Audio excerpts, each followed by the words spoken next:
A chuva era implacável naquela noite. Uma cortina cinza e espessa contra o vidro do meu carro combinava com a tempestade silenciosa dentro do meu peito. Cada gota que batia no para-brisa parecia um tic-tac de relógio, contando os segundos até que minha fuga fosse um sucesso ou um fracasso catastrófico. A casa que eu estava deixando para trás estava escura. Um gigante adormecido em um bairro tranquilo de São Paulo. Cada janela era um olho fechado, alheio à traição que se desenrolava na sua garagem. Eu joguei a última caixa de papelão no banco de trás. Era mais pesada do que parecia. Cheia de livros e álbuns de fotos antigos, as últimas peças tangíveis de uma vida que eu estava agora rompendo. Meus músculos doíam, não apenas por carregar peso, mas pela tensão que se acumulava nos meus ombros há anos. Fechei a porta do carro o mais suavemente que pude. O clique baixo ecoando como um tiro na calada da noite. Por um momento, fiquei parado ali, deixando a chuva fria encharcar minha jaqueta. Olhei de volta para a casa. Era uma bela casa. Um sobrado com um gramado bem cuidado e um balanço na varanda que meu pai havia construído. Por fora, era o retrato de uma família feliz de classe média brasileira. O tipo de lar com que as pessoas sonham. Para mim, havia se tornado uma gaiola bonita e sufocante. Minha luz estava acesa. A janela do meu quarto no segundo andar. Eu a deixei acesa de propósito. Um pequeno engano para manter a ilusão de que eu estava apenas acordado até tarde, trabalhando. Dentro daquele quarto havia uma cama perfeitamente arrumada, um guarda-roupa vazio e um bilhete na mesinha de cabeceira. O bilhete era curto. Eu o reescrevi uma dúzia de vezes, mas as palavras nunca pareciam certas. No final, optei pela coisa mais simples e honesta que consegui pensar. Sinto muito. Entrei no banco do motorista. O couro frio contra minha pele. Minhas mãos tremiam enquanto eu colocava a chave na ignição. Dei uma última olhada na porta da frente, meio que esperando que as luzes se acendessem, que minha mãe aparecesse. Seu rosto uma máscara de confusão e depois raiva. Mas nada aconteceu. A casa permaneceu silenciosa, adormecida, sem saber que sua âncora estava se soltando e partindo. Virei a chave. O motor ganhando vida. Uma promessa silenciosa de um novo começo. Enquanto me afastava da calçada, a casa diminuía no meu retrovisor até se tornar apenas mais uma sombra engolida pela chuva e pela escuridão. Sinto muito. Sussurrei novamente. Desta vez para mim mesmo. 3 semanas antes. O cheiro da comida da minha mãe sempre me atingia no segundo em que eu entrava pela porta. Naquela noite, era alho e frango assado. Um aroma que deveria significar conforto, lar e segurança. Ultimamente, tinha começado a parecer uma isca. Lucas, é você. Meu filho? Minha mãe. Silvia. Chamou da cozinha. Sou eu. Mãe. Larguei minha mochila do trabalho perto da porta. O peso de um dia de 10 horas como engenheiro de software escorregando dos meus ombros. A casa estava impecável.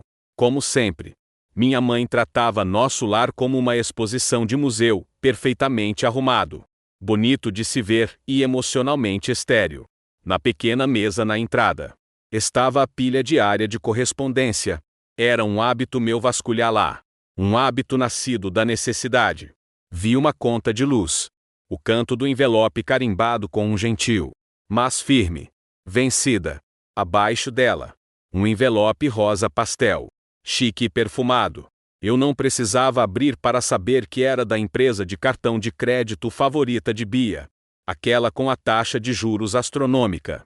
Suspirei, enfiando ambos no bolso da minha jaqueta. A âncora. Era assim que me chamavam. Às vezes de brincadeira. Às vezes não. Aquele que mantinha o navio da família estável. O problema de ser uma âncora é que você não pode ir a lugar nenhum. Você apenas mantém todos os outros no lugar. Minha irmã, Bia, entrou na sala de estar. O celular na mão como um artefato religioso. Aos 22 anos. Ela era 4 anos mais nova que eu e vivia em um universo diferente, um feito de filtros. Seguidores e estéticas cuidadosamente selecionadas. Nossa, Lucas. Você não vai acreditar no apartamento que eu achei. Ela disse. Não como uma pergunta, mas como uma declaração. Ela praticamente vibrava de empolgação. É nos jardins. Janelas do chão ao teto. A luz para o meu conteúdo vai ser absolutamente insana. Eu forcei um sorriso. Parece caro. Bia. É um investimento na minha marca. Ela disse, agitando a mão com desdém. Você tem que gastar dinheiro para ganhar dinheiro. É tipo a primeira regra dos negócios. Minha mãe entrou da cozinha, secando as mãos em seu avental. Seu sorriso era brilhante e praticado. Estávamos justamente falando sobre isso. Tudo pelo sonho da minha menina. Certo? Ela olhou para mim. Seus olhos me prendendo no lugar. Era o olhar que ela usava quando estava prestes a pedir algo. O jantar está quase pronto. Ela acrescentou. Seu tom leve. Seu pai já desce. O jantar em família. Nosso ritual sagrado. Costumava ser minha parte favorita do dia. Agora, parecia uma reunião de negócios onde eu era o único e involuntário investidor. Sentamo-nos à mesa pesada de carvalho que meu pai, Roberto, herdou de seus pais. Ele era um homem quieto que deixava minha mãe falar a maior parte do tempo. Mas seu silêncio era uma arma. Podia transmitir decepção de forma mais eficaz do que qualquer sermão.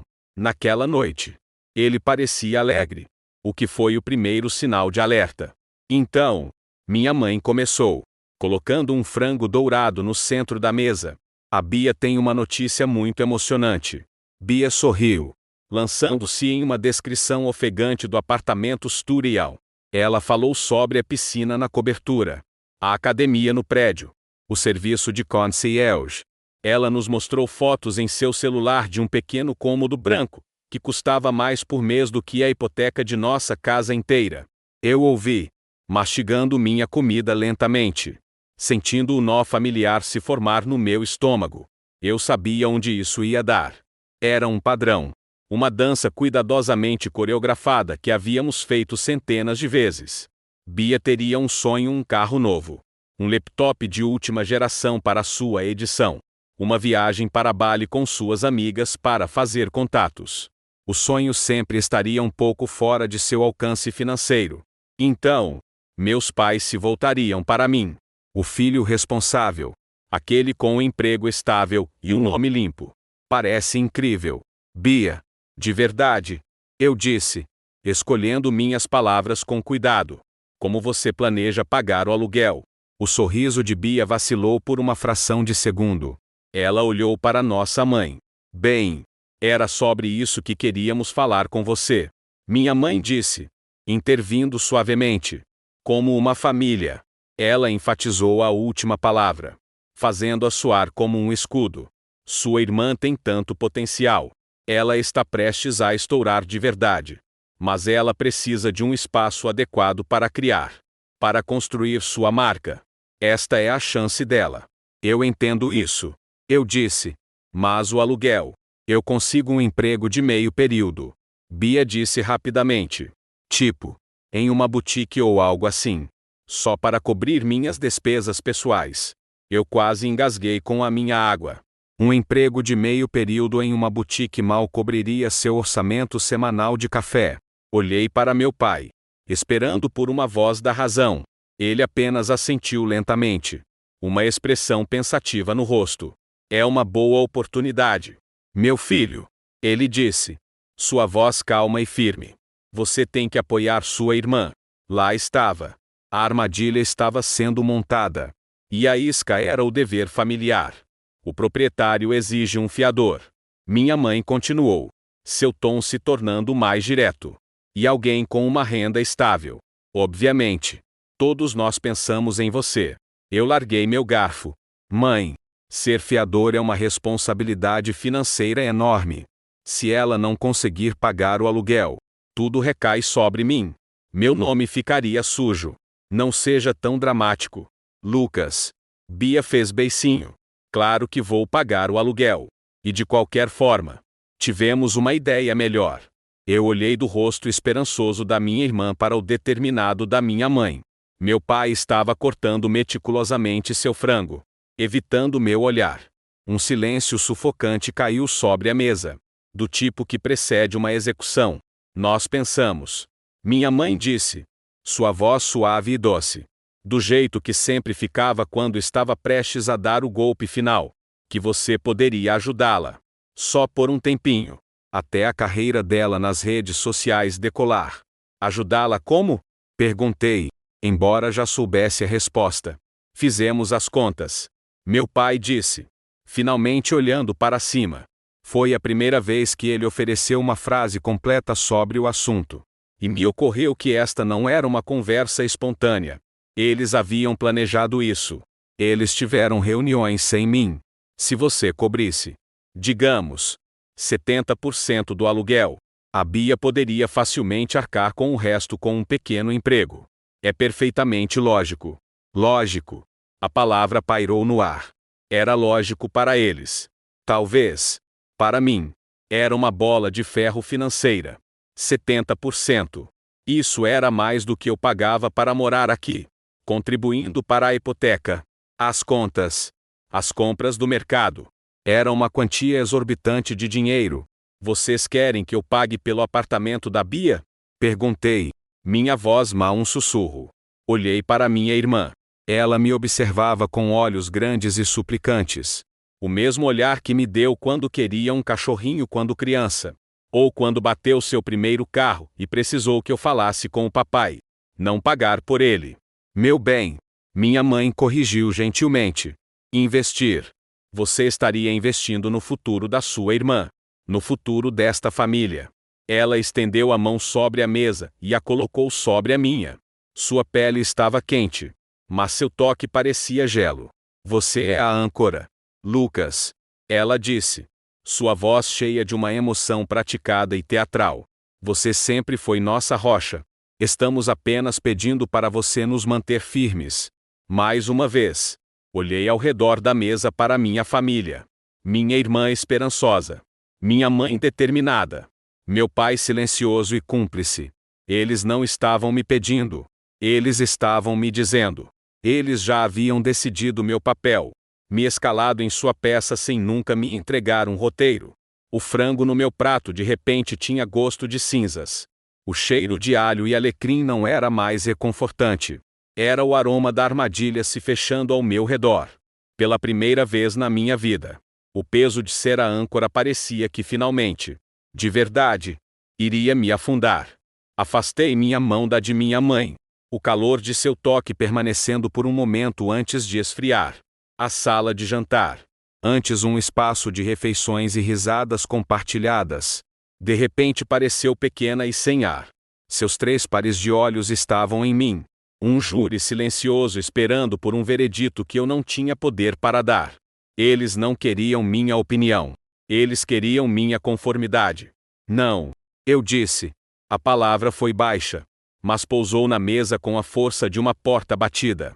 O rosto de Bia se desfez instantaneamente. O quê? Como assim? Não? O garfo do meu pai parou a meio caminho da boca. Ele me encarou. Um lampejo de incredulidade em seus olhos. O sorriso da minha mãe se apertou. As bordas rachando. Lucas. Não seja difícil. Estamos falando do futuro da sua irmã. Eu sei do que estamos falando. Eu disse. Minha voz ganhando força. Vocês estão me pedindo para gastar milhares de reais por mês em um apartamento de luxo que ela não pode pagar. Não é um investimento. Mãe. É uma esmola. E uma esmola enorme. Não é esmola. A voz de Bia se elevou. Cheia de indignação. É apoio. É o que as famílias devem fazer umas pelas outras. Os pais da minha amiga Jéssica compraram um apartamento para ela quando ela se formou.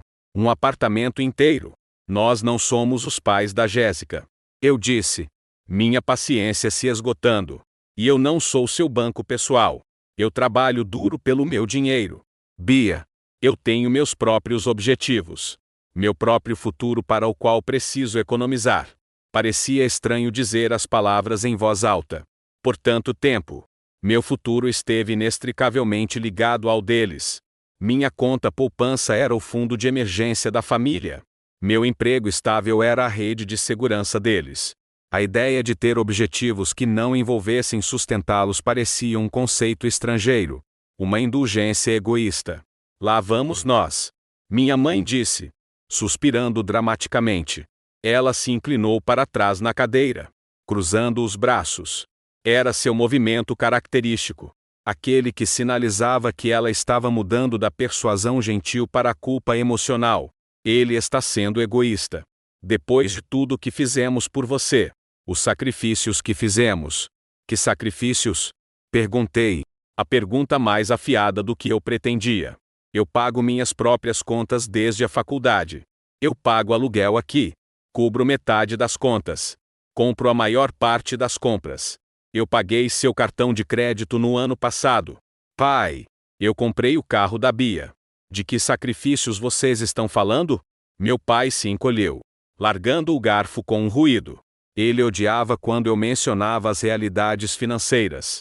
Ele preferia a ficção confortável de que ele era o único provedor, o patriarca da família. Esse não é o ponto, Lucas. Ele disse, sua voz baixa e grave. O ponto é que somos uma unidade familiar. Quando uma pessoa tem sucesso, todos nós temos sucesso. Sua irmã tem a chance de fazer algo especial. Ser uma influenciadora não é algo especial. Eu murmurei, e imediatamente me arrependi. Bia ofegou, lágrimas brotando em seus olhos. Você vê? Você não acredita em mim. Você nunca acreditou em mim. Você só acha que eu sou uma garota estúpida e superficial que tira seu fis o dia todo. Ela empurrou a cadeira para trás, as pernas arrastando ruidosamente no chão de madeira, e saiu correndo da sala. Um momento depois, ouvimos a porta do seu quarto bater lá em cima. O silêncio que ela deixou para trás estava carregado de acusação. Minha mãe me fuzilou com os olhos. Seu olhar frio. Bom, espero que você esteja feliz consigo mesmo. Eu não disse nada que não fosse verdade. Eu me defendi, mas minha voz vacilou. Eu odiava fazer a Bia chorar, mesmo quando ela estava sendo irracional. Esse era o cerne do poder deles sobre mim. Eles sabiam que eu tinha um ponto fraco, uma necessidade profunda de ser o bom filho, o irmão mais velho protetor. Você está com inveja. Minha mãe retrucou. Você está preso em um trabalho chato de computador. E ela está lá fora, tentando construir uma vida criativa. E você não suporta isso. Você quer vê-la fracassar. Isso não é verdade de jeito nenhum. Eu me levantei, minha própria raiva crescendo. Eu quero que ela tenha sucesso por seus próprios méritos, trabalhando para isso, não tendo tudo entregue a ela em uma bandeja de prata paga por mim. Chega! Meu pai disse. Sua voz um comando baixo. Ele estava olhando para mim. Sua expressão de profunda decepção era pior do que se ele tivesse gritado. Você chateou sua irmã e sua mãe. Você precisa se desculpar. Me desculpar? Pelo quê? Por não querer ser explorado financeiramente? As palavras saíram da minha boca antes que eu pudesse detê-las. O rosto da minha mãe ficou pálido. Explorado? É isso que você acha que é isso? Nós te amamos, Lucas. Nós contamos com você. E você chama isso de exploração? Sua voz falhou, e uma única lágrima perfeita rolou por sua bochecha. Foi uma atuação magistral. Senti as paredes se fechando. Era sempre assim. Eu estabelecia um limite razoável e, no final da conversa, eu era o vilão ingrato, egoísta, cruel. Eles eram especialistas em distorcer a realidade até que eu ficasse questionando minha própria sanidade. Eu não conseguia ficar naquela sala por mais um segundo. Preciso de um pouco de ar. Eu murmurei, pegando minhas chaves do balcão. Onde você vai? Minha mãe perguntou, sua voz afiada de alarme. Você não pode simplesmente fugir disso, Lucas. Precisamos resolver isso. Não há nada para resolver. Eu disse, virando-me para encará-los uma última vez da porta. Minha resposta é não. É final. Eu saí, fechando a porta da frente atrás de mim. O ar fresco da noite foi um alívio, mas não conseguiu limpar a sensação sufocante no meu peito. Entrei no meu carro e simplesmente dirigi, sem destino em mente, as ruas suburbanas familiares. com suas casas idênticas e gramados perfeitos. Pareciam estranhas. Cada janela iluminada que eu passava representava uma família. Eu me perguntava quantas delas estavam encenando dramas semelhantes. Quantas estavam presas em papéis para os quais nunca fizeram teste. A discussão marcou uma mudança em nossa casa. Os dias que se seguiram foram densos com uma tensão pesada, e não dita. Era uma guerra fria travada com portas de armário batidas. Silêncios pontiagudos e refeições feitas em horários diferentes. Bia não olhava para mim, comunicando-se apenas através de suspiros dramáticos sempre que eu entrava em um cômodo. Meu pai estava distante, oferecendo respostas de uma só palavra a qualquer pergunta que eu fizesse. Mas minha mãe era a combatente mais habilidosa. Ela não me ignorava. Em vez disso, ela me tratava com uma gentileza enjoativa e pesarosa, que era muito mais punitiva do que o silêncio. Ela fazia meu café da manhã favorito e depois dizia: "Eu só quero que você seja feliz. Meu filho. Mesmo que isso signifique que você não se importe com a felicidade da nossa família." Ela lavava minha roupa e a dobrava perfeitamente, deixando-a na minha cama com um bilhete que dizia: "Pensando em você." Era uma guerra psicológica, projetada para me fazer sentir tão culpado que eu acabaria cedendo. Enquanto isso, as redes sociais da Bia se tornaram uma arma. Ela postava selfies vagas e de olhos tristes com legendas como: "Tão difícil quando as pessoas que deveriam te apoiar mais são as que te seguram." Ou uma foto de um pôr do sol com o texto: "Alguns sonhos são grandes demais para mentes pequenas." Amigos e parentes começaram a me mandar mensagens. "Está tudo bem com a Bia? Minha tia mandou. Ela parece tão para baixo." A pressão estava aumentando. Um aperto lento e constante na minha alma. Eles estavam me isolando, me pintando como o vilão em uma história da qual eu nunca quis fazer parte. Comecei a passar mais tempo no escritório, trabalhando até tarde apenas para evitar ir para casa. O lugar que deveria ser meu santuário havia se tornado território hostil. Foi durante uma dessas noites tardias, navegando por anúncios de apartamentos online, mais como uma fuga de fantasia do que um plano sério, que comecei a deixar uma nova ideia criar raízes. O pensamento era pequeno no início, uma pequena semente de rebelião. E se eu simplesmente fosse embora? A ideia era aterrorizante. Parecia como cortar um membro. Minha identidade inteira estava envolvida em ser o filho deles, o irmão deles, a âncora deles. Quem eu seria sem eles? Mas à medida que os dias passavam, e a manipulação emocional aumentava, a ideia crescia. Deixou de parecer uma rebelião, e começou a parecer uma necessidade. Como autopreservação, comecei a procurar mais seriamente. Criei um novo orçamento. Um que incluía apenas minhas próprias despesas. Olhei para o que eu poderia realisticamente pagar por conta própria. Os números eram surpreendentes. Sem o dreno constante de emergências familiares, eu poderia pagar um lugar decente. Eu poderia economizar para a entrada da minha própria casa. Eu poderia viajar. Um futuro que era inteiramente meu começou a tomar forma em minha mente. Era uma imagem borrada e indistinta, mas estava cheia de luz e possibilidade. A decisão se cristalizou em uma tarde quando cheguei em casa mais cedo e ouvi minha mãe ao telefone na cozinha. Ela estava falando com sua irmã. Sua voz baixa e conspiratória. "Eu simplesmente não sei o que fazer com ele. Sônia." Ela estava dizendo. "Ele está sendo tão egoísta. Não é só pelo apartamento da Bia. Estávamos esperando, uma vez que ele estivesse no contrato. Seria mais fácil convencê-lo a tirar um pequeno empréstimo para ela. Sabe? Com o nome limpo dele. Ela tem todo um plano para uma linha de produtos." Fiquei congelado no corredor. O sangue sumindo do meu rosto. Não era apenas sobre o aluguel. O apartamento era apenas o primeiro passo.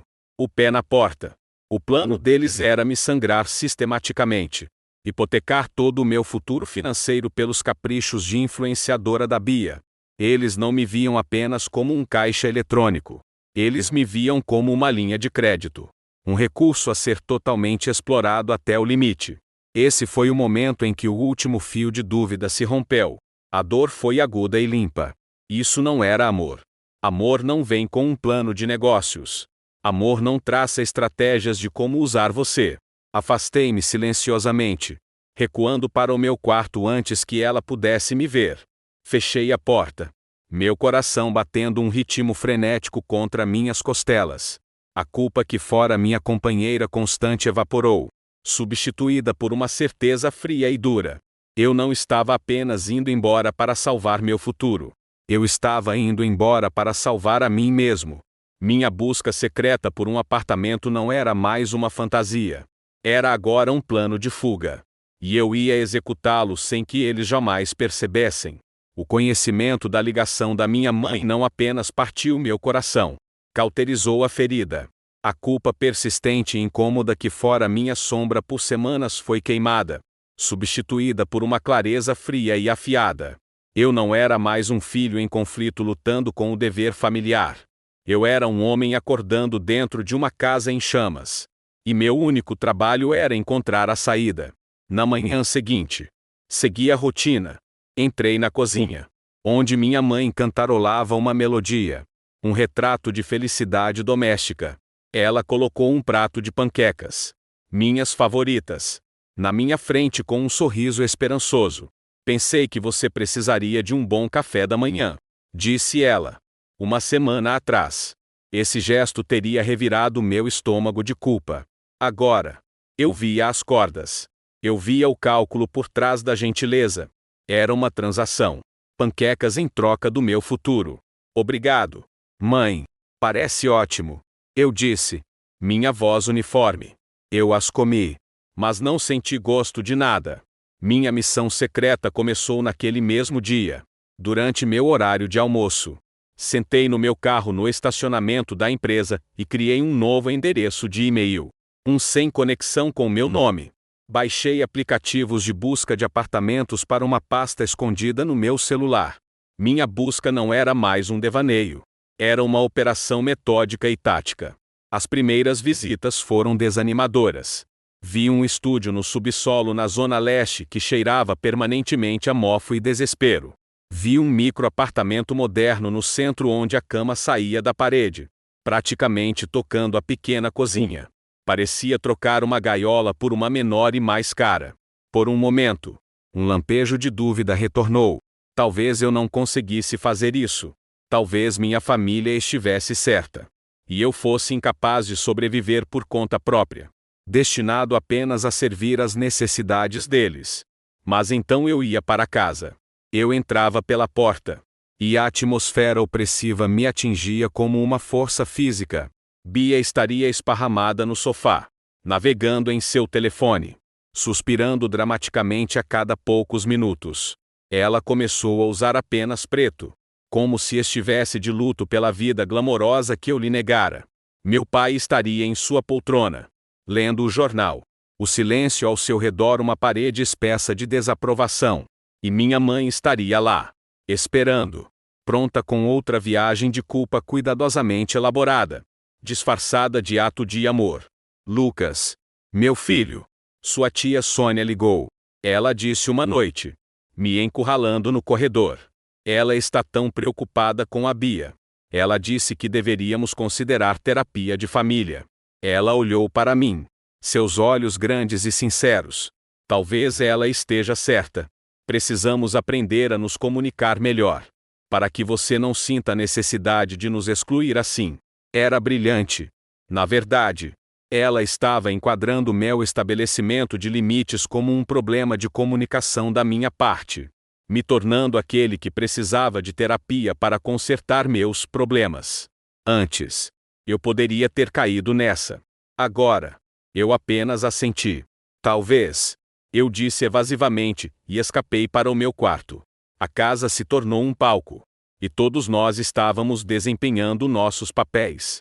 Eles eram a família ferida e incompreendida. E eu era o filho frio e ingrato. A única diferença era que agora eu sabia que estava atuando. Eu sorria, assentia, entrava no jogo. Tudo enquanto secretamente planejava minha saída. A duplicidade era exaustiva, mas também era empoderadora. Era o primeiro segredo que eu guardava, que era puramente para meu próprio benefício. Uma semana após o início da minha busca, eu o encontrei. Era um apartamento de um quarto na Vila Madalena.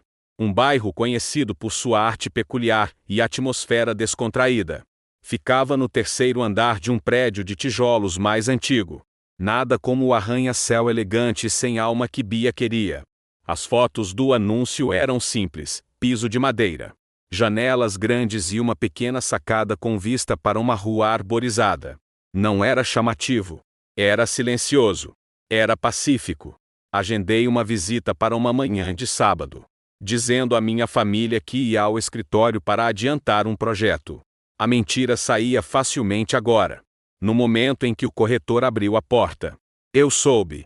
A luz do sol entrava pela grande janela da sala de estar, iluminando partículas de poeira dançando no ar.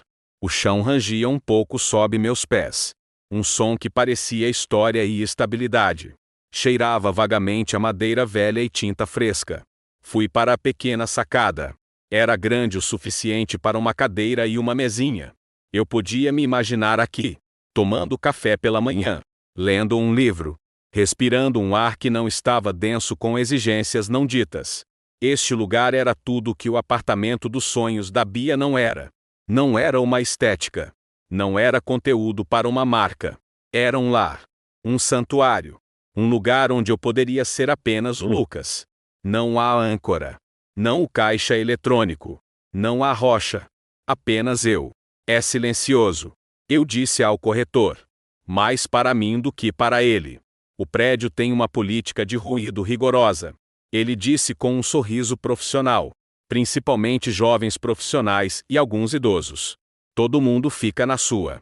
Todo mundo fica na sua. As palavras foram música para meus ouvidos.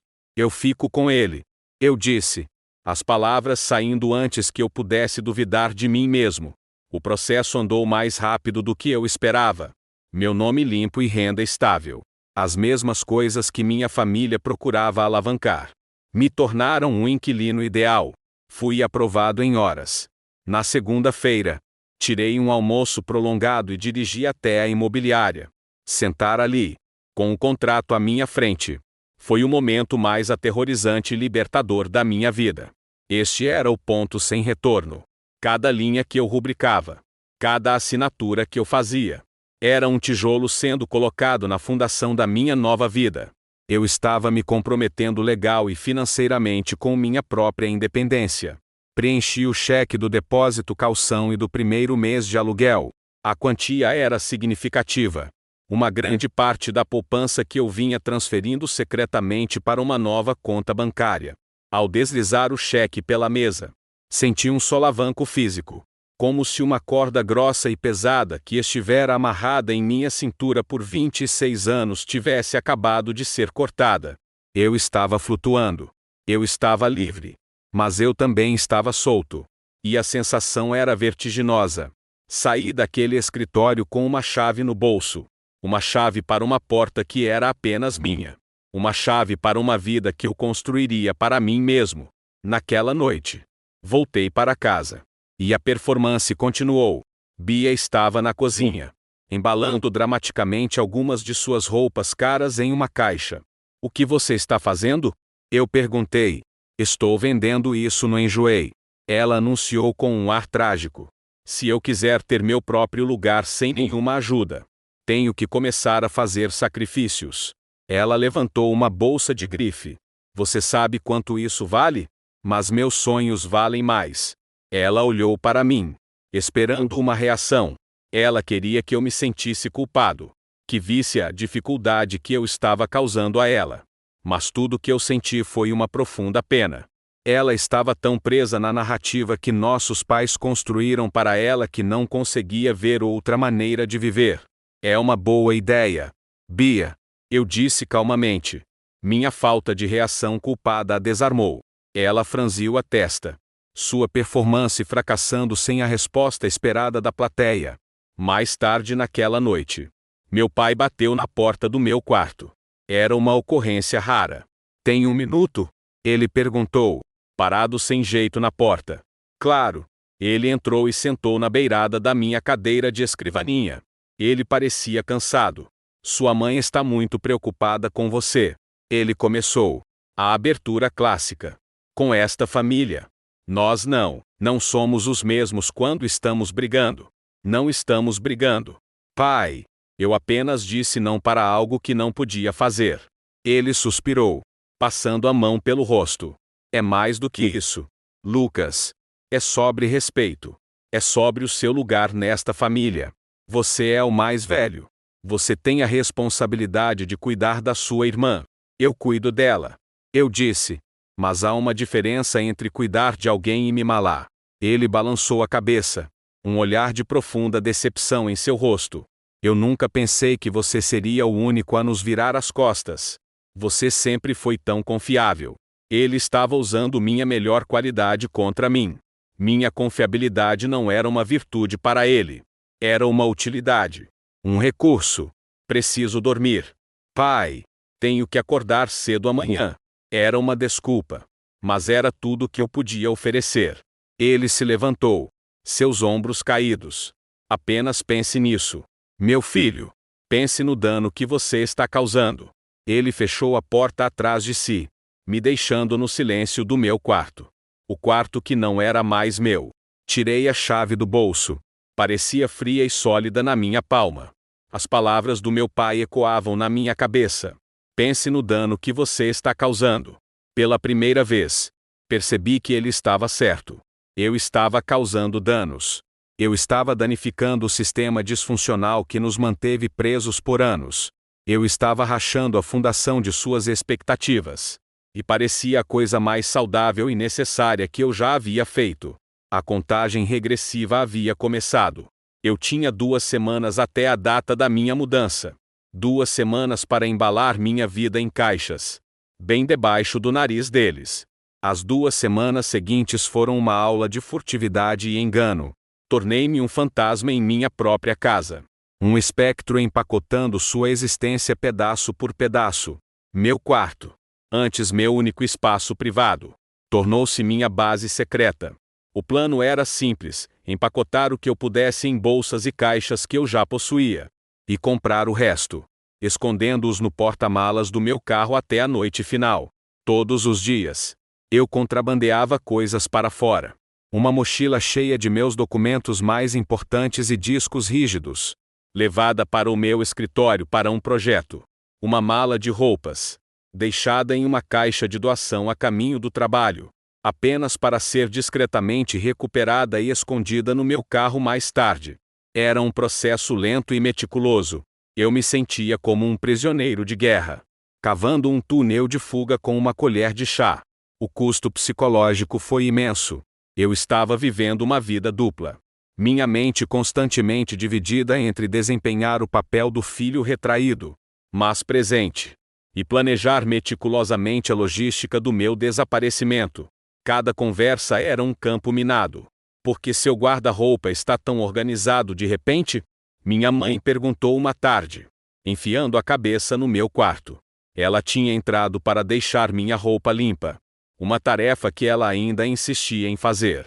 Meu coração martelava contra minhas costelas. Eu tinha acabado de empacotar todas as minhas roupas de outra estação. Só tentando ser mais arrumado. Eu disse, forçando um sorriso casual. Pensei em me livrar de algumas coisas que não uso mais. Ela sorriu. Seus olhos brilhando com uma esperança equivocada. Que maravilha! Meu filho. É como se você estivesse abrindo espaço para coisas novas. Uma nova atitude. Talvez? Talvez. Eu disse. A palavra com gosto de veneno. Ela via minhas ações através da lente de seus próprios desejos. Ela pensava que eu estava limpando minha vida para abrir mais espaço para eles. Para as necessidades deles. A ironia era tão amarga que quase me fez rir. Bia, por sua vez, permaneceu distante. Sua performance trágica de vender seus pertences durou exatamente um dia. Quando ninguém se ofereceu para impedi-la, ela silenciosamente desfez a caixa. E as coisas voltaram ao normal, ou à nossa nova e tensa versão do normal. Ela principalmente me ignorava. O que era uma bênção. Sua autoabsorção era a camuflagem perfeita para minhas atividades. Ela não notaria se meu quarto estivesse meio vazio. Desde que o Wi-Fi estivesse funcionando e seu cartão de crédito não tivesse sido recusado. Meu pai permaneceu uma figura de julgamento silencioso. Trocávamos gentilezas. Mas o calor se fora. Ele me olhava do outro lado da mesa de jantar com um olhar pesado e triste. Um lembrete constante e não dito de que eu havia decepcionado. Que eu havia decepcionado a família. Era um fardo pesado de carregar. Mesmo sabendo que eu estava fazendo a coisa certa. Há uma parte de você que nunca deixa de querer a aprovação de seu pai. E a perda dela. Mesmo quando você sabe que é condicional. É uma dor aguda e persistente.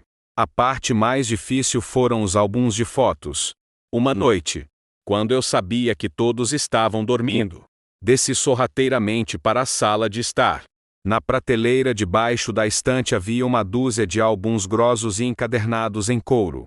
Uma história cronológica da família Silva. Peguei um. A primeira foto era dos meus pais no dia do casamento. Jovens e impossivelmente felizes.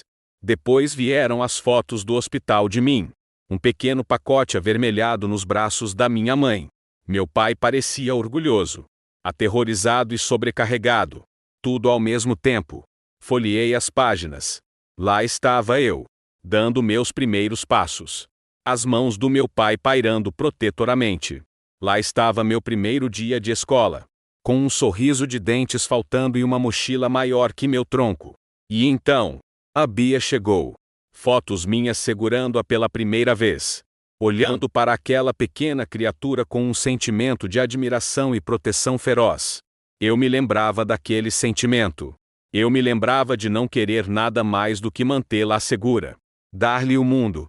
Quando aquele sentimento se tornou uma responsabilidade? Quando ele azedou e se transformou em uma obrigação ressentida?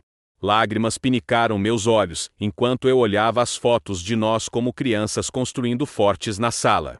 Decorando a casa para o Natal. Abrindo presentes na manhã de Natal. Havia amor real naquelas fotos. Havia felicidade genuína. Nem sempre fora assim. A dinâmica da nossa família não nascera tóxica. Tornara-se tóxica. Lentamente. Ao longo de anos de limites borrados e expectativas não atendidas. Eles haviam esquecido que eu era uma pessoa, e começaram a me ver apenas como uma função. Uma utilidade. A âncora. Minha mão pairou sobre os álbuns. Eu queria levá-los. Eram minha história também. Mas eu não podia. Um álbum de fotos faltando seria notado imediatamente. Seria um sinal de alerta. Um alarme. Coloquei o livro de volta em seu lugar. Um adeus silencioso ao menino daquelas fotos. O menino que acreditava que o amor era suficiente. A semana final foi a pior. A tensão na casa era palpável. Um zumbido baixo de ansiedade. Minha família parecia sentir que algo estava mudando. Mesmo que não pudessem nomear. Eles redobraram seus esforços. Sabe, minha mãe disse uma noite no jantar. O contrato daquele apartamento que a Bia gostou ainda está disponível. O corretor ligou para ela. É como se fosse para ser. Ela olhou para mim. Seus olhos suplicantes. Não é tarde demais para mudar de ideia. Lucas. Poderíamos ser uma família de novo. Eu apenas balancei a cabeça. Eu já tomei minha decisão. Mãe. Seu rosto endureceu.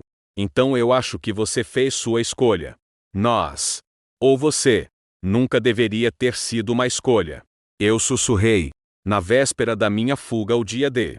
Como eu comecei a chamá-lo na minha cabeça, eu levei a última carga de coisas que pude contrabandear no meu carro. Meu computador. Meu bem mais precioso. Foi desmontado e embalado em 2 grandes bolsas de ginástica. Meus pertences mais sentimentais, um relógio do meu avô. Um punhado de livros. Uma foto emoldurada de mim e da Bia de uma época em que nossos sorrisos eram reais, estavam escondidos no fundo. O porta-malas do meu carro era agora um jogo de Tetris de alto risco. Naquela noite, fiz uma última varredura no meu quarto. Estava austero. Estéril. O guarda-roupa continha apenas algumas camisas e um par de calças. As prateleiras de livros estavam vazias. exceto por alguns livros de bolso antigos com os quais eu não me importava. As paredes estavam nuas. Eu havia tirado meus pôsteres semanas atrás, alegando que queria um visual mais minimalista. Eles nem tinham notado. Tudo o que restava eram os móveis, a cama, a escrivaninha, a cômoda e o bilhete. Sentei-me na escrivaninha vazia e o escrevi em um pedaço de papel branco liso. Minha mão estava tremendo. O que eu poderia dizer? Como eu poderia explicar que estava indo embora porque os amava, mas precisava amar a mim mesmo mais?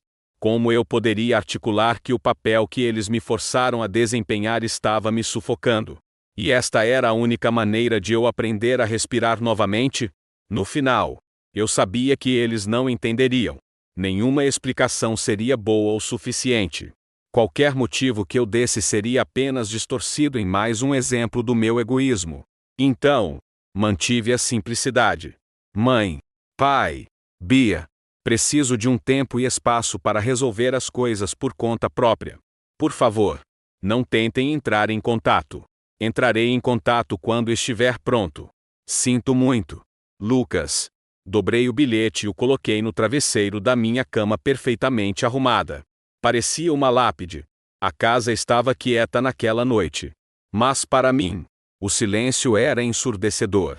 Deitei na cama, totalmente vestido, olhando para o teto, meu coração batendo um solo de bateria frenético. Ouvi os sons da casa se desligando, a lava-louças roncando até parar, o clique do termostato, as tábuas do assoalho rangendo lá em cima enquanto meus pais iam para a cama. A música pop abafada da Bia desaparecendo enquanto ela finalmente adormecia. Cada som era uma despedida. Às 2 da manhã, meu alarme vibrou silenciosamente sob meu travesseiro. Estava na hora. Calcei meus sapatos e dei uma última olhada no quarto que continha minha vida inteira. Era apenas uma caixa agora. Uma concha vazia. Peguei minha jaqueta e as chaves do carro que havia deixado na mesinha de cabeceira. Quando abri a porta do meu quarto, o rangido antigo e familiar soou como um grito. Gelei, meu corpo rígido, ouvindo qualquer sinal de que eu havia acordado alguém. Nada. Apenas o zumbido silencioso da geladeira lá embaixo. Movi-me pela casa escura como um ladrão. Meus passos leves. Minha respiração superficial. Cada degrau que descia era um passo para mais longe da vida que eu conhecia. Quando cheguei à porta da frente, minha mão tremeu ao alcançar a fechadura. Era isso. A última fechadura a ser aberta. Girei-a. Lenta. Agonizantemente. O som do ferrolho de metal deslizando de seu encaixe quando no corredor silencioso. Abri a porta. Deslizei para o ar frio e úmido lá fora, e a fechei suavemente atrás de mim. O clique suave da trava foi o som da minha liberdade. E foi o som mais solitário que eu já ouvi. A noite estava encharcada por uma garoa fria e persistente de São Paulo. Não era uma tempestade. Apenas uma névoa miserável que se agarrava a tudo e amplificava o silêncio. Os postes de luz lançavam longos reilos aquosos no pavimento molhado. Meu carro, estacionado na rua, parecia menos um veículo de fuga, e mais uma ilha solitária em um mar de silêncio suburbano. Eu me movi com um propósito que não sentia há anos. O plano que eu ensaiara na minha mente 100 vezes entrou em ação. Não havia muito mais para levar. Apenas 2 malas grandes e vazias que eu havia comprado alguns dias antes. Elas eram meu cavalo de Troia. Leves e fáceis de carregar na entrada. Pesadas com os últimos vestígios da minha vida na saída. A primeira viagem foi fácil. Voltei para dentro de casa, com o coração na garganta, e levei a primeira mala vazia para o meu quarto. Parecia surreal. Como se eu estivesse ajudando um estranho a se mudar da minha própria casa. Trabalhei rapidamente. Minhas mãos eficientes. Minha mente uma lousa em branco de foco. Embalei as roupas restantes da minha cômoda. Meus artigos de higiene do banheiro. Os últimos livros que deixei como adereços na minha mesinha de cabeceira. O quarto foi despojado em menos de 10 minutos. Era chocante o quão pouco de mim realmente restava. Minha presença fora reduzida a um punhado de pertences que mal enchia uma única mala. Carreguei a mala pesada escada abaixo. Meus músculos tensos com o peso e a tensão. Cada passo era um risco. Um rangido. Um gemido da madeira velha. Poderia fazer meu mundo inteiro desabar. A casa permaneceu silenciosa. Eu estava voltando para a segunda mala quando ouvi um som fraco vindo de cima. Uma tosse. Gelei no meio da escada. Meu corpo rígido. A respiração presa no peito. Achatei-me contra a parede, tentando me fundir às sombras do corredor escuro. Escutei cada terminação nervosa em alerta máximo. Era meu pai, levantando para tomar um copo de água? Era a Bia, acordada navegando no celular? O silêncio se estendeu, denso e sufocante. Depois do que pareceu uma eternidade, ouvi o suspiro suave de alguém se mexendo no sono. Nada mais. Meu coração batia tão forte que eu podia senti-lo nos meus dentes. Esperei mais um minuto inteiro, contando cada segundo, antes de continuar minha subida. O susto me abalou, quebrando meu foco calmo. Minhas mãos tremiam novamente. Peguei a última mala e a mochila pesada que continha a pegada digital da minha vida, meu laptop, discos rígidos e documentos pessoais. Quando comecei a sair do meu quarto pela última vez, meus olhos caíram em uma pequena foto emoldurada na parede. Uma que eu havia esquecido. Era uma foto minha e da Bia no zoológico quando ela tinha uns 6 anos. Eu a segurava para ver os macacos. E ela estava rindo. Seu rosto puro, de alegria descomplicada. Meu braço estava firmemente enrolado nela. O irmão mais velho protetor. Uma onda de luto, tão poderosa que quase me derrubou. Me inundou. Eu não estava apenas deixando um ambiente tóxico. Eu estava deixando a garotinha daquela foto que me olhava como se eu fosse um super-herói. Eu a havia decepcionado? Ou a dinâmica familiar nos havia decepcionado a ambos? Eu não podia levar a foto. Seria uma pista. Um sinal do meu estado emocional. Forcei-me a virar as costas, deixando aquela memória feliz e sorridente pendurada na parede do quarto vazio. Cheguei ao pé da escada. Meus nós dos dedos brancos de tanto segurar as alças da bagagem. Tudo o que eu tinha a fazer era sair pela porta da frente, carregar o carro e ir embora. Mais 10 metros para a liberdade. E então, a luz da cozinha se acendeu. O brilho repentino foi ofuscante. Tropecei para trás, deixando a mochila cair com um baque surdo. Parada na porta da cozinha, silhuetada contra a luz, estava minha mãe. Ela estava enrolada em seu robe de seda azul, o cabelo bagunçado de sono, o rosto uma máscara de confusão. Lucas, sua voz estava grossa de sono. O que você está fazendo? É o meio da noite. Os olhos se encontraram no hall de entrada mal iluminado. Por uma fração de segundo, o tempo parou. Vi a pergunta em seus olhos se transformar em compreensão à medida que ela absorvia a cena. Eu, parado perto da porta da frente, totalmente vestido, ladeado por 2 malas grandes. A verdade pousou em seu rosto como um golpe físico. O que é isso? Ela sussurrou, a voz trêmula. Para onde você vai? A calma cuidadosamente construída que eu mantivera por semanas se estilhaçou em 1 milhão de pedaços. A adrenalina que me alimentara virou gelo nas minhas veias. Era isso. O confronto que eu tentara desesperadamente evitar. Eu estou indo embora. Mãe, eu disse. Minha voz soava oca, estranha aos meus próprios ouvidos. Indo embora? Ela deu um passo à frente, agarrando a frente do seu hobby. Indo embora para onde? Do que você está falando? Você vai viajar? Por que não nos contou? As perguntas vieram em uma corrida frenética. Sua mente se recusando a aceitar a realidade à sua frente. Não vou viajar. Eu disse. Minha voz baixa, mas firme. Eu estou me mudando. As palavras pairaram no ar entre nós. Pesadas e irreversíveis. Seu rosto se desfez. Não era o choro teatral e manipulador a que eu estava acostumado. Isso era real. Esta era a dor crua e irregular de uma mãe vendo seu filho sair pela porta. Era 1000 vezes mais difícil de testemunhar. Não. Ela sussurrou, balançando a cabeça. Não. Você não vai. Você não pode. Esta é a sua casa. Não parece minha casa há muito tempo. Eu disse, a verdade da declaração me atingindo com uma dor nova. Por causa daquele apartamento estúpido. Sua voz se elevou, ganhando um tom de histeria. É porque pedimos para você ajudar sua irmã, Lucas. É isso que as famílias fazem. Podemos conversar sobre isso. Podemos encontrar outra solução. Não faça isso. Ela correu para frente e agarrou meu braço. Seu aperto era surpreendentemente forte. Suas unhas cravando na minha manga. Não ouse sair por aquela porta. Você me ouve? Você não vai deixar esta família. Eu preciso.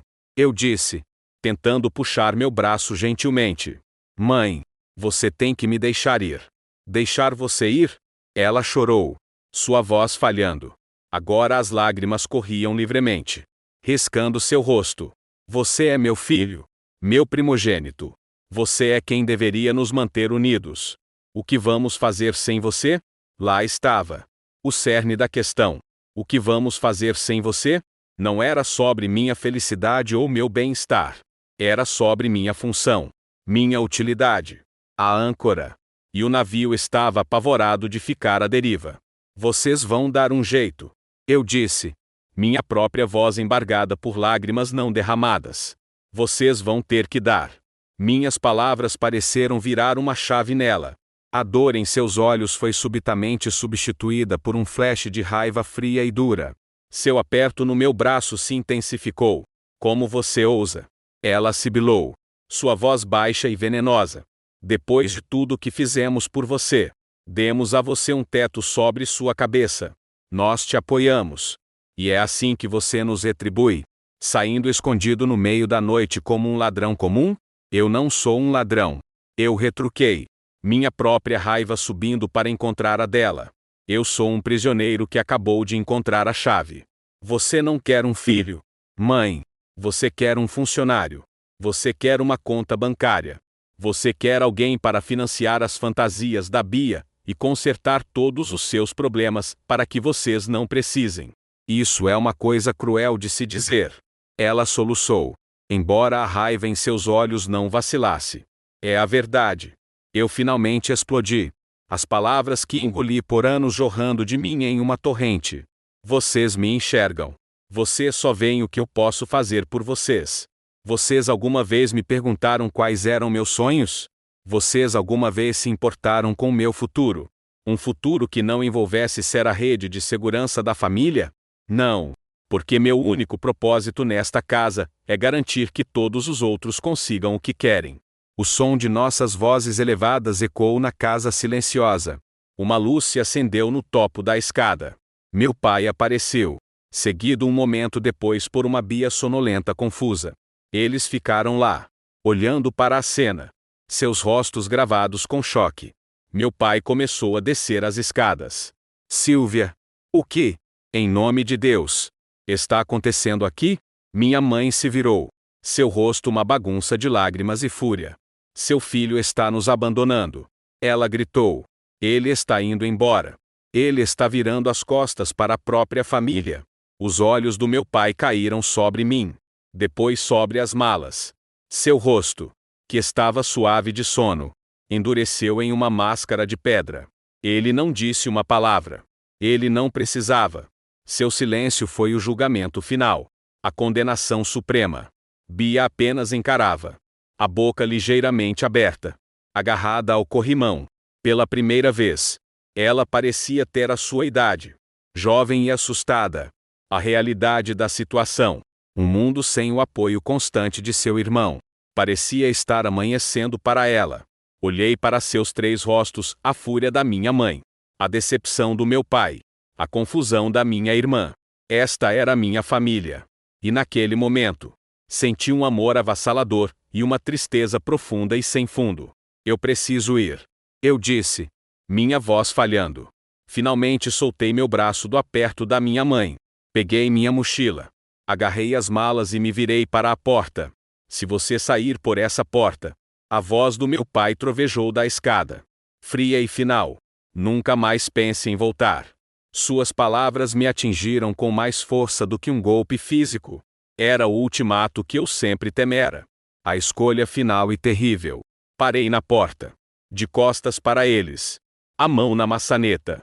Este era o momento que definiria o resto da minha vida. Eu poderia voltar, entrar na linha e deixar a vida ser espremida de mim. Um compromisso de cada vez. Ou eu poderia sair para a chuva e ficar total e terrivelmente sozinho. Respirei fundo, o ar chacoalhando em meus pulmões. Sinto muito. Sussurrei. Para eles. Para mim mesmo. Para o garotinho na foto lá em cima. E então, abri a porta e saí para a noite, deixando os destroços da minha família para trás na luz quente e brilhante do lar que não era mais meu.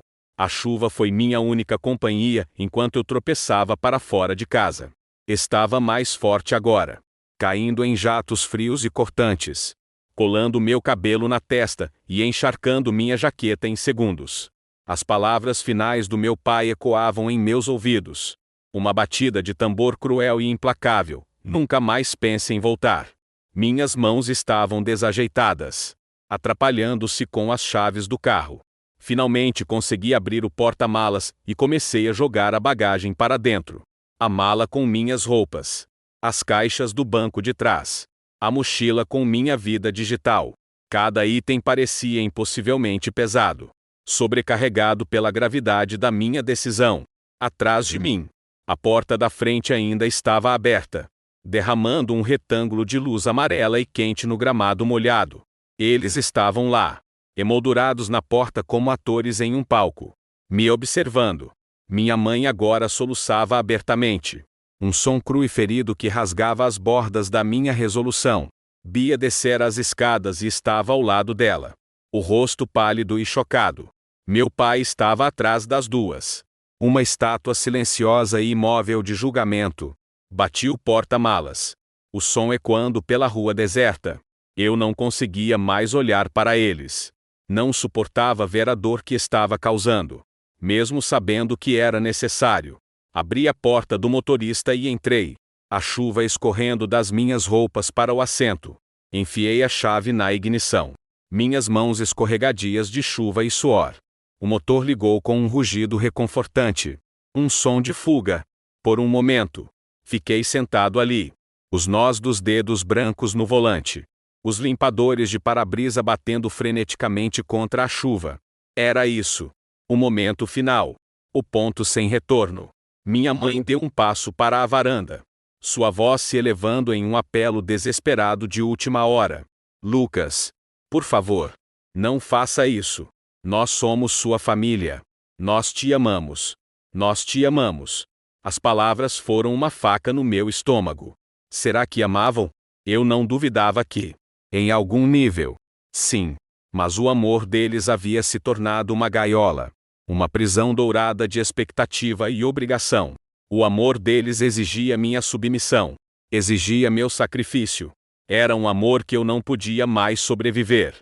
Olhei no meu retrovisor. Meu próprio rosto me encarava de volta. O rosto de um estranho, manchado de chuva e lágrimas que eu não percebera que estava chorando. Meus olhos estavam arregalados com uma mistura de terror e um brilho selvagem e desconhecido de esperança. Coloquei o carro em movimento. Os pneus cantaram no asfalto molhado enquanto eu me afastava da calçada. Não acelerei. Dirigi devagar. Deliberadamente.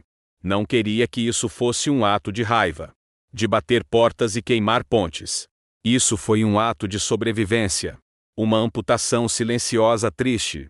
No retrovisor, eu os vi diminuir. Minha mãe estendeu a mão, como se pudesse fisicamente puxar o carro. E a mim, de volta para ela. Bia enterrou o rosto nas mãos. Meu pai apenas ficou lá. O rosto ilegível. A postura rígida. O retângulo quente de luz da porta ficou cada vez menor, até se tornar apenas mais uma luz em uma rua cheia de casas. E então eu virei à esquina. E eles se foram. O silêncio no carro era absoluto. Os únicos sons eram o balanço rítmico dos limpadores de para-brisa e o som irregular da minha própria respiração. Eu estava sozinho. Pela primeira vez em meus 26 anos. Eu estava completa e totalmente sozinho. A sensação era aterrorizante. Era um vasto espaço vazio se abrindo dentro de mim. Um vácuo onde minha família costumava estar. Mas sobe o terror. Algo mais estava se agitando. Uma chama frágil e bruxuleante de alívio. Dirigi pelos subúrbios adormecidos. As ruas vazias e brilhantes. Eu não tinha um destino em mente. Na verdade, meu novo apartamento não estava pronto para mim. Meu contrato de aluguel só começava oficialmente no dia seguinte. Eu planejara dormir no meu carro por uma noite. Ou pegar um motel barato. O plano parecia tão lógico quando eu o escrevi. Agora parecia apenas patético. Acabei no estacionamento de uma padaria 24 horas. Um refúgio clássico brasileiro para os perdidos e solitários. A placa de neon brilhava um vermelho alegre contra o céu escuro e chuvoso, prometendo café e um lugar para ser anônimo. Entrei, pingando água no chão quadriculado. Uma atendente com olhos cansados e um sorriso gentil me indicou uma mesa nos fundos. Sentei-me no assento de vinil rachado e pedi um café preto. A padaria estava quase vazia. Alguns caminhoneiros no balcão. Um grupo de universitários rindo em uma mesa no canto. Ninguém me conhecia aqui. Ninguém tinha expectativas sobre mim. Eu era apenas um cara com uma jaqueta molhada, tomando café às 3 da manhã. O anonimato foi um bálsamo. Peguei meu celular. Já estava explodindo. Uma dúzia de chamadas perdidas da minha mãe. Uma série de mensagens frenéticas. Lucas, volte. Podemos conversar sobre isso. Você está partindo meu coração. Seu pai está furioso. O que vamos dizer às pessoas? Essa última me atingiu. Mesmo em seu pânico. Seu primeiro pensamento foi nas aparências. Na história que teriam que contar para manter a fachada da família perfeita. Então veio uma mensagem de um número que quase não reconheci. Bia, onde você está? Foi a primeira vez que ela me mandou uma mensagem direta em semanas. Fiquei olhando para a mensagem. Meu polegar pairando sobre o teclado. O que eu poderia dizer? Estou em uma padaria. Recomeçando minha vida porque a pressão de financiar seus sonhos estava me esmagando? Outra mensagem dela chegou. Você está bem? A pergunta era tão simples. Tão direta. Era uma pergunta que ninguém da minha família se dera ao trabalho de me fazer por muito tempo. Não. O que você pode fazer por nós? Ou por que você está sendo tão difícil? Apenas. Você está bem? Lágrimas encheram meus olhos novamente. Borrando a tela. Digitei de volta uma única palavra. Sim. Era uma mentira. Eu não estava bem. Eu estava um caco. Meu mundo inteiro havia sido virado de cabeça para baixo. E os estilhaços emocionais ainda estavam voando. Mas também foi a coisa mais verdadeira que eu já escrevi. Por quê? Pela primeira vez, eu estava no caminho para ficar bem. Pela primeira vez, eu estava me escolhendo. Coloquei o telefone no silencioso e o guardei no bolso. Eu não podia lidar com eles agora. Eu precisava de espaço. Eu precisava respirar. A atendente encheu meu café. Noite difícil? Ela perguntou gentilmente. Sua voz cheia da simples bondade de uma estranha. Olhei para ela e consegui um sorriso fraco. Você não faz ideia.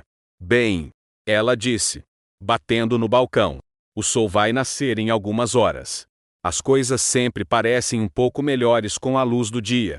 Fiquei naquela padaria por horas, tomando xícara após xícara de café, observando a chuva diminuir lentamente, enquanto o céu começava a clarear do preto para um roxo profundo e machucado. A atendente estava certa.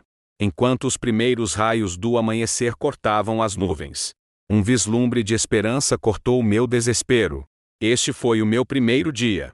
O primeiro dia de uma vida que pertencia apenas a mim. Eu não tinha ideia de como seria. Eu não tinha mapa, nem bússola.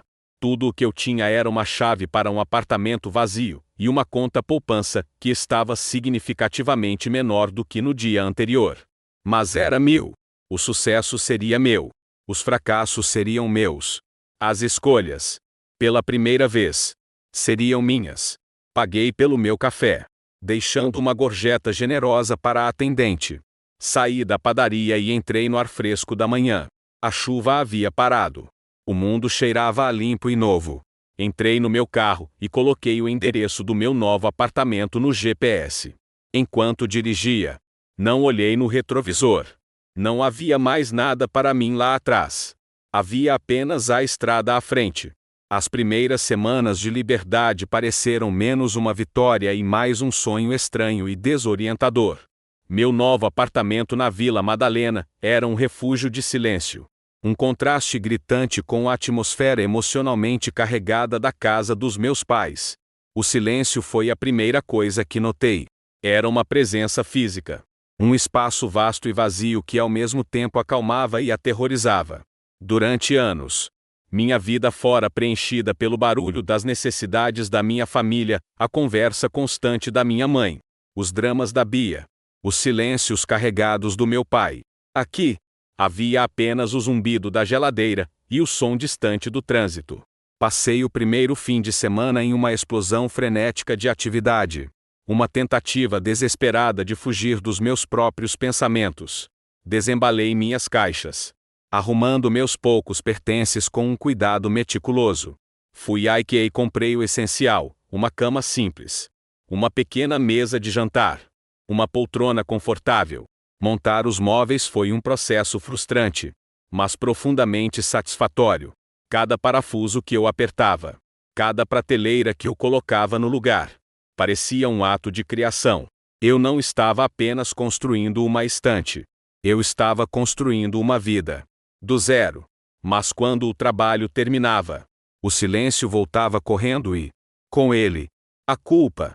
Era um membro fantasma. Uma dor por uma parte de mim que fora amputada. Eu fazia café de manhã e instintivamente preparava o suficiente para 4 pessoas. Via algo em uma loja que a Bia gostaria e sentia uma pontada de perda. Todas as noites, eu lutava contra o impulso de ligar para eles, para saber como estavam, para me desculpar pela cratera que deixei em suas vidas. Meu celular era uma tentação constante, uma linha direta com minha vida antiga. A enxurrada de ligações e mensagens da minha mãe continuou nos primeiros dias. Uma mistura desesperada de raiva, súplica e culpa. Seu pai teve que cancelar o futebol. Ele está muito chateado. Espero que você esteja feliz. Sozinho nesse apartamento estranho. Por favor, Lucas. Apenas me ligue. Preciso ouvir sua voz. Eu as lia. Meu estômago se contorcendo em nós. E depois as apagava. Eu sabia que atender apenas uma seria como abrir uma comporta. Eu tinha que manter a linha. Para minha própria sanidade. Eu tinha que fazer isso. As mensagens da Bia eram diferentes. Eram esporádicas e simples. A mãe está um caco. O pai não está falando com ninguém. Você realmente se mudou para sempre. Eu nunca sabia como responder. Uma parte de mim queria explicar tudo para ela. Fazê-la entender. Mas eu não sabia por onde começar. Como você explica a alguém que teve que ir embora para escapar do peso dos sonhos dela? Então, eu geralmente permanecia em silêncio. A vida se estabeleceu em uma nova rotina. Trabalho, academia, casa. Eu cozinhava para mim mesmo. Refeições simples que muitas vezes eram comidas em pé na cozinha. Explorei meu novo bairro, descobrindo cafés, livrarias e parques tranquilos. Eu era um observador. Um homem de fora olhando para a vida de outras pessoas. Era solitário. Mas era uma solidão limpa e simples. Não a solidão sufocante e lotada que eu sentia na casa da minha família. Sem o dreno financeiro constante. Minha conta bancária começou a se recuperar. Criei um orçamento de verdade. Para mim. Estabeleci metas de economia. A entrada de um apartamento. Uma viagem ao Japão. Eram meus sonhos. Pequenos e pessoais. E pela primeira vez, pareciam alcançáveis. A sensação era inebriante. Cerca de um mês depois que saí, eu estava no trabalho quando recebi uma ligação de um número desconhecido. Quase ignorei, mas algo me fez atender. Alô? Lucas? Era minha tia Sônia, irmã da minha mãe. Sua voz era cautelosa. Sua mãe me deu seu número. Ela disse que você não atenderia às ligações dela. Suspirei, recostando-me na cadeira do escritório. A emboscada. Eu deveria ter esperado. Oi, tia Sônia. Tenho estado ocupado. Ocupado demais para sua própria mãe. Ela repreendeu gentilmente. Ela está muito preocupada. Lucas. Todos nós estamos. Ela acha que você se envolveu com gente ruim ou algo assim. Eu estou bem. Eu disse. Minha voz monótona. Eu só precisava de um pouco de espaço. Bem, você teve seu espaço. Você acha que é hora de acabar com essa pequena rebelião e voltar para casa? Sua família precisa de você. A Bia está passando por um momento muito difícil. Ela teve que arrumar um emprego. Ela disse as últimas palavras como se estivesse anunciando uma tragédia. Um emprego? Perguntei, um lampejo de surpresa cortando minha irritação. Onde? Em uma cafeteria. Ela disse, seu tom escorrendo desdém. Uma barista. Com o potencial dela. É de partir o coração.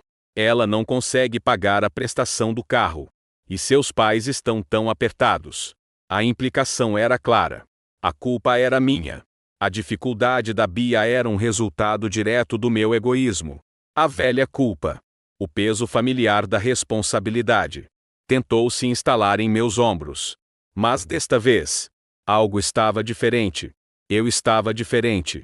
Tia Sônia. Eu disse. Minha voz calma e firme de uma forma que surpreendeu até a mim. A Bia tem 22 anos. É normal uma jovem de 22 anos ter um emprego para pagar o próprio carro. Não é uma tragédia.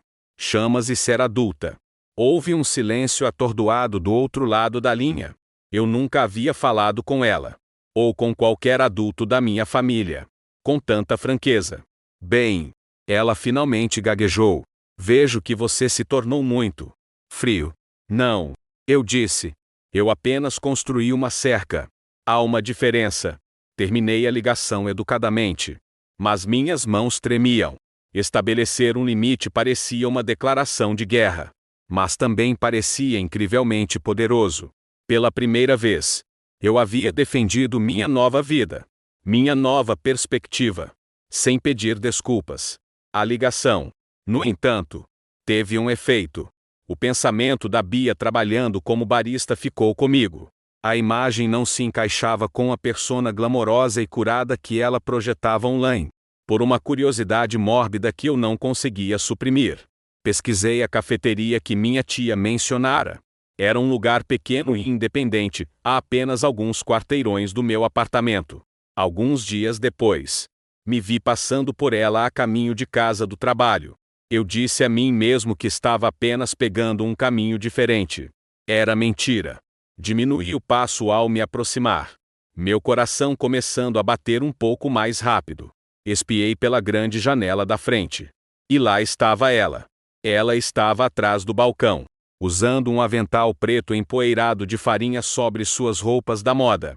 Seu cabelo estava preso em um coque bagunçado e, pela primeira vez em anos, ela não usava maquiagem completa. Ela parecia normal. Ela estava limpando a máquina de espresso. Seus movimentos desajeitados e incertos. Um cliente disse algo a ela. E ela se virou, oferecendo um sorriso pequeno e forçado que não chegava aos olhos. Ela parecia cansada. Parecia estressada. Ela não parecia em nada com a influenciadora despreocupada de seu fim do Instagram. Fiquei ali na calçada, escondido pelo reflexo no vidro, e observei minha irmã trabalhar. Observei-a lutar para acertar a espuma de um cappuccino. Observei-a deixar cair uma tampa e corar ao se curvar para pegá-la. Observei anotar o pedido de um cliente rude. Seu sorriso educado nunca vacilando. Mesmo quando o homem estalou os dedos para ela. E senti algo que não esperava. Não pena. Não culpa. Era orgulho. Ela estava conseguindo. Ela estava enfrentando uma realidade da qual fora protegida por toda a vida. Era confuso, difícil e sem glamour. Mas ela estava fazendo isso. Ela não havia desmoronado. Não havia desistido. Ela arrumara um emprego. Virei-me e fui embora antes que ela pudesse me ver. Uma estranha mistura de emoções girando dentro de mim. A situação ainda era uma bagunça. Nossa família ainda estava quebrada. Mas naquela pequena e abafada cafeteria, vi o primeiro vislumbre de algo que pensei ter se perdido para sempre. Vi um lampejo de força na minha irmã que eu nunca soube que existia. E isso me deu um pingo de esperança de que talvez Apenas talvez. Eu tivesse apenas salvado a mim mesmo. Talvez minha partida fosse a única coisa que poderia ter dado a ela uma chance de se salvar também. A vida continuou em seu ritmo quieto e constante. O outono se transformou em inverno. E as festas de fim de ano se aproximavam como uma frente de tempestade lenta no horizonte. O Natal foi o primeiro grande obstáculo. Meu celular vibrava com mensagens da minha mãe. Cada uma um míssil de culpa cuidadosamente elaborado. A casa parece tão vazia sem você. Uma foto do meu pai na cabeceira de uma mesa de jantar escassamente posta. A Bia tentou fazer sua rabanada favorita. Mas não é a mesma coisa. Passei o dia no meu apartamento. Sozinho. Comendo uma ceia de Natal de micro-ondas que tinha gosto de papelão salgado. Naveguei pelas redes sociais. Um exercício masoquista. Observando as famílias postarem seus retratos sorridentes e felizes. A solidão era um peso físico. Um nó frio no meu estômago. Quase cedi uma dúzia de vezes. Meu polegar pairando sobre o contato da minha mãe. Pronto para me render. Mas eu aguentei. Lembrando a mim mesmo que algumas horas de paz solitária eram melhores do que um dia inteiro de felicidade performática e ressentimentos não ditos. O ano novo chegou e, com ele, uma sensação de resolução silenciosa. Eu estava sobrevivendo. Mais do que isso, eu estava lentamente, timidamente, começando a prosperar. Estava fazendo amigos no trabalho. Comecei a sair com alguém. Uma mulher gentil chamada Juliana que não sabia nada do meu drama familiar. Que me via simplesmente como Lucas. Um engenheiro de software que amava filmes antigos e caminhadas. Minha vida estava se tornando minha. E então, em uma manhã de terça-feira no final de fevereiro, recebi a ligação. Era a Bia. Eu soube pelo som de sua voz que algo estava terrivelmente errado. Lucas, ela disse. Sua voz um soluço engasgado. Você precisa vir. É o pai. O mundo girou em seu eixo. O quê? O que aconteceu? Ele está bem? Ele desmaiou. Ela chorou. Suas palavras se atropelando em uma corrida frenética. Estávamos tomando café da manhã. E ele simplesmente. Ele agarrou o peito e caiu. A ambulância está aqui. Eles o estão levando para o hospital das clínicas. A mãe está um caco. Eu não sei o que fazer. Lucas. Por favor. Eu preciso de você. Eu preciso de você. 3 palavras que eu ouvira dela 1000 vezes. Mas nunca assim. O tom usual de exigência petulante se fora. Substituído pelo terror cru e sem verniz de uma criança. Não houve hesitação. Estou a caminho. Vesti-me às pressas. Peguei minhas chaves e saí correndo pela porta. Deixando uma tigela de cereal pela metade no balcão. A viagem para o hospital foi um borrão de trânsito e buzinas. Minha mente estava a mil. Ele estava vivo? Foi um ataque cardíaco? Um derrame? E se as últimas palavras que ele me disse fossem uma maldição? Uma ordem para nunca mais voltar? O pensamento era uma dor física. Tão aguda que me fez ofegar. Encontrei-os na sala de espera da emergência. Um espaço pequeno e estéril que cheirava a antisséptico e medo. Minha mãe estava encolhida em uma cadeira de plástico. O rosto enterrado nas mãos. Os ombros tremendo com soluços silenciosos. Bia andava de um lado para o outro. O celular na mão. O rosto pálido e manchado de lágrimas. Quando ela me viu, correu para mim, jogando os braços ao meu redor de um jeito que não fazia desde que éramos crianças. Eu a segurei com força, sentindo o pulsar frenético de seu coração contra meu peito. Ele está na cirurgia. Ela sussurrou no meu ombro. Foi um ataque cardíaco. Um bem forte. Eles disseram. Disseram que as próximas horas são críticas. Olhei para minha mãe. Ela não se movera. Nem sequer levantara a cabeça. Era como se eu não estivesse ali. Levei Bia para uma cadeira e sentei-me ao lado dela. Peguei sua mão. Estava gelada. Me conte tudo. Eu disse. Minha voz calma e firme. Voltando ao antigo papel da âncora. Aquele que se mantém firme na tempestade. Mas desta vez, parecia diferente. Eu não estava sendo forçado ao papel. Eu estava escolhendo. Pelas próximas horas. Esperamos. Foi um limbo agonizante. Eu assumi o controle. Minha mente clara e focada. Falei com as enfermeiras. Obtive atualizações e transmiti as informações para a Bia em termos simples e tranquilizadores. Comprei café e água para elas, que não tocaram. Lidei com a papelada do hospital, os formulários do seguro, as perguntas intermináveis. Bia, pela primeira vez na vida, deixou-me cuidar de tudo sem reclamar. Ela apenas ficou sentada ali, observando-me com olhos grandes e gratos. Minha mãe permaneceu uma estátua silenciosa e enlutada. Finalmente, um médico de azul saiu para falar conosco. Família de Roberto Silva. Todos nós nos levantamos em uníssono. A cirurgia correu bem. Ele disse. Sua expressão cautelosamente otimista.